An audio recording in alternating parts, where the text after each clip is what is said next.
এই যে রহিমা আক্তার রেমি মারা গিয়েছে, সে তো তার স্বামীকে নির্দোষ প্রমাণ করে চলে গিয়েছে। সে বলেছে তার স্বামীর কোনো দোষ নেই।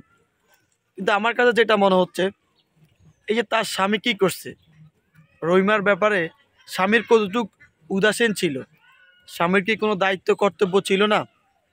রহিমা রাজশাহীর চরঘাট বাজারে তার স্বামীর সাথে থাকতেন, ওই বাজারে স্বামীর চাকরি করতেন। রহিমা প্রথমে 23 মিনিটের একটি লাইভ করেন, তারপরে 12 মিনিটের একটি লাইভ করেন, এরপরে 5 মিনিটের একটি লাইভ করেন। তো 3টি লাইভ মিলে 40 মিনিট হয়েছে। এই 40 মিনিট সময় তার স্বামী কি তাকে দেখে নাই? এই 40 মিনিট সময় তার পরিচিত কেউ কি তার লাইভটি দেখে নাই?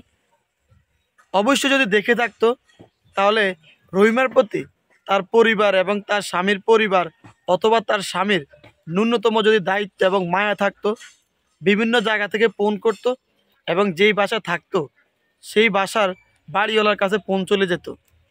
আমরা এমনটা লক্ষ্য করতে পারি নাই, অথচ মেয়েটি তার স্বামীকে নির্দোষ বলে গিয়েছে। আমার কাছে মনে হচ্ছে তার স্বামী তার প্রতি যথাযথ দায়িত্ব পালন করতে পারে নাই। তারপরেও দেখেন, মেয়েদের ভালোবাসা সত্যি অসাধারণ হয়। মেয়েটি জানতো তার মৃত্যুর পরে সর্বপ্রথম তার স্বামীকে নিয়ে টানা হেঁচড়া শুরু হবে। সেজন্য লাইভে এসে তার স্বামীকে নির্দোষ প্রমাণ করে এই পৃথিবী ছেড়ে চলে গিয়েছে।